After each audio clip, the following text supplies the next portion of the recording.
Hi guys, my name is Heather. Today's video is a little bit different because usually I'm sitting in front of my bookshelf or I'm vlogging.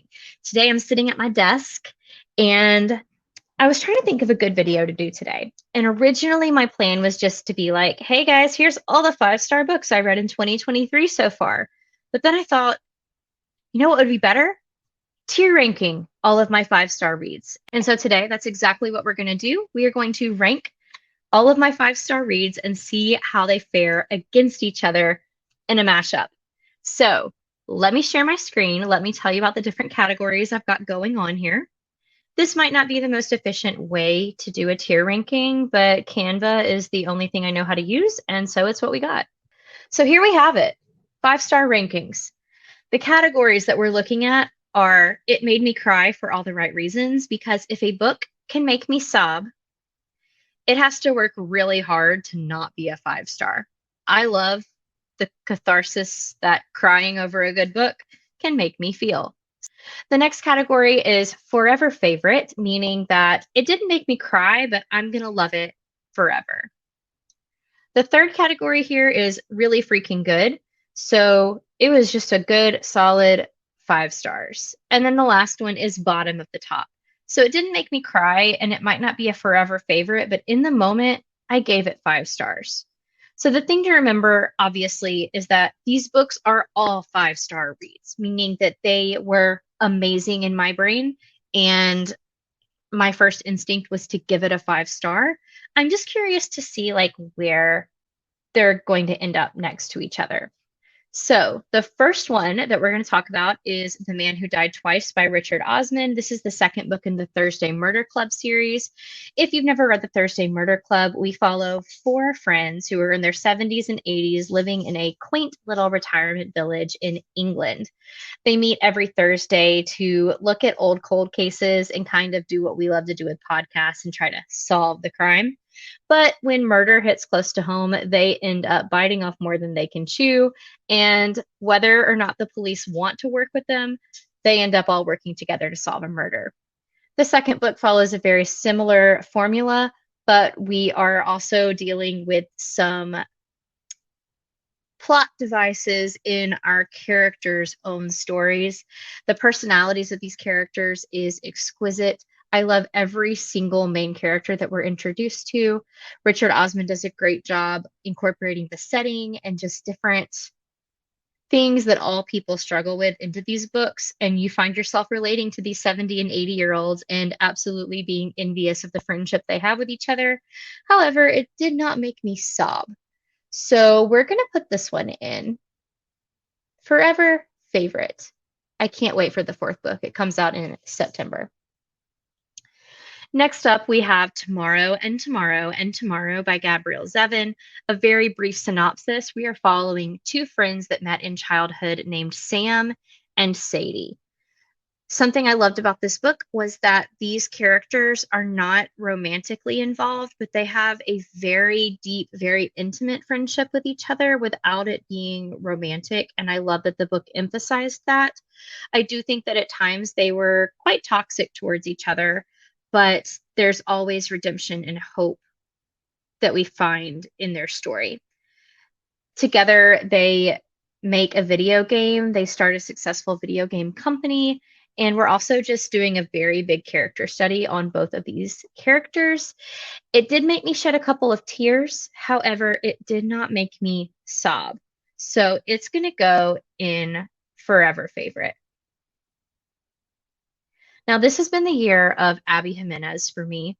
I have discovered that she is a romance author that I just latch onto, and every word packs a punch for me. So Yours Truly is the second book in a series revolving around characters that are all intertwined in each other's lives. This particular story follows Bree, who is a very prominent doctor at a hospital, and she is up for a huge promotion. She's pretty sure she's going to get it until a new doctor is hired, and his name is Jacob. And it turns out he is also up for the same promotion. At the same time, Bree's younger brother is in desperate need of a kidney transplant, and she doesn't really know what to do about that. And her personal life is kind of a mess. These two, while at first they didn't exactly click, begin writing notes to each other, hence the Yours Truly title, and they form just a very deep and personal connection with each other. There is fake dating in this book. There is the best representation of social anxiety I have ever read about in my entire life from our male main character. There's a huge emphasis on what journaling can do, what therapy can do, what medication can do for your mental health. And I just thought that it was exquisite, even when a plot twist that I normally hate came up, it still worked. So Yours Truly actually did make me sob, and it is going in It Made Me Cry for all the right reasons. The next book we have is Carissa Broadbent's Daughter of No Worlds. So while romance, this might be the year of Abby Jimenez. As far as fantasy goes, this is for sure the year of Carissa Broadbent. This book follows Tisana, who is enslaved and ends up getting her freedom in a way that she didn't quite expect to get it. She flees to somewhere called the Order so that she can learn how to harness her magic, but that she can also get a group of people to come and help her free all of her enslaved friends. Unfortunately, the Orders doesn't just give her what she wants, and she has to work for it by training with a mentor, and her mentor's name is Max. Obviously, he is a love interest, but he is a grumpy hermit, and he doesn't really want a part of this. And just seeing these two learn how to confide in each other, train together, be friends, find things to laugh at despite some very dark pasts, in addition to just a crazy mind bending and somewhat horrific plot, this book was fantastic. I can't wait to read the second one. It didn't make me cry, and I don't think I can put it in forever favorite, so we're going to put it in really freaking good. I loved it. The next book on this list is Hellbent by Leigh Bardugo. This is the second book in the Alex Stern Ninth House series. I guess that's what it's called. And I can't really say much about it other than Alex is back and she's managing the secret societies that use magic at Yale University. She's also looking for one of her friends who's been missing for a while, and this takes her on an adventure to somewhere she never expected to go. And I will leave it at that. Now, while I did rate this 5 stars, I think pitted against the rest of this list, I'm going to put it at, oh, wrong book. I think I'm going to put it at bottom of the top. We also have Lessons in Chemistry by Bonnie Garmis. This book follows Elizabeth Zott, who is a scientist and researcher in America in the 50s and 60s. Now, unfortunately for Elizabeth, she is a woman, which means that she's constantly patronized, looked down on, and taken advantage of in more ways than one. While there is a very small love story, this book is massively about just Elizabeth confronting stereotypes, putting down the man, and empowering women in America. She gets let go of her researching job, but that's okay because Elizabeth is going to make things work. And she ends up hosting a nighttime cooking show for the American housewife. But she ends up teaching the American housewife a whole lot more than how to cook dinner for her husband. This book was amazing, but it didn't make me cry. So we're going to put it in forever favorite. This is also about to be an Apple Plus TV show, and Brie Larson is going to star in it.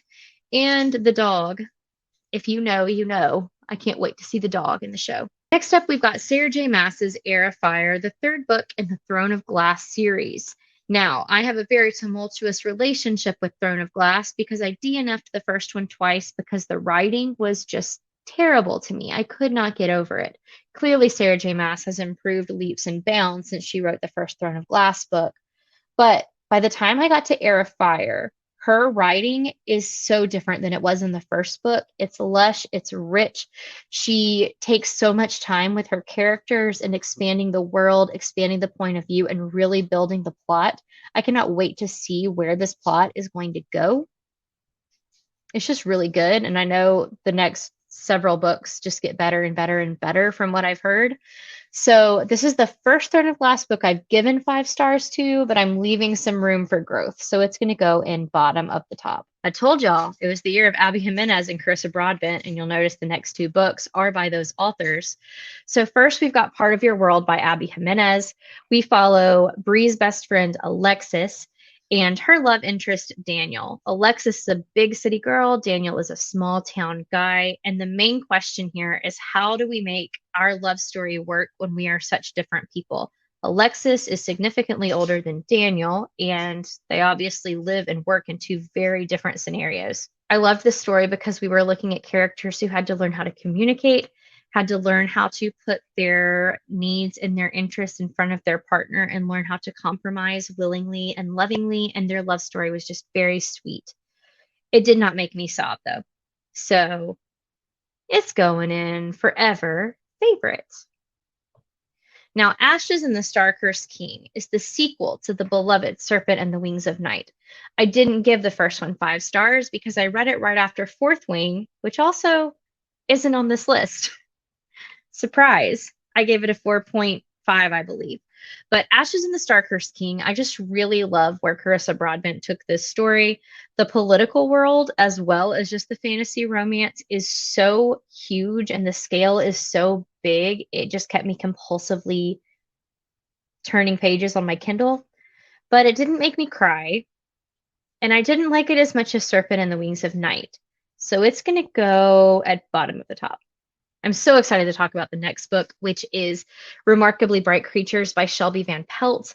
This book reminded me of the book Anxious People, which is my favorite book of all time, even though they're not alike at all.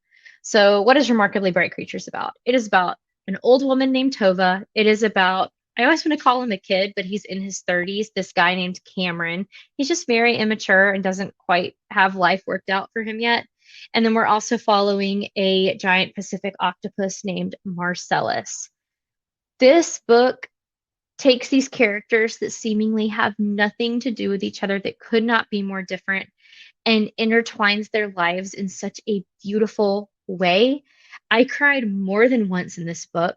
In fact, I finished the audiobook on the way to work one morning. I'm a middle school math teacher, and I cried off all of my eye makeup in the car. I have a picture, if I can find it, I'll insert it in the video. And my students were like, "Are you okay?" And I was like, "I've just finished this book about an octopus."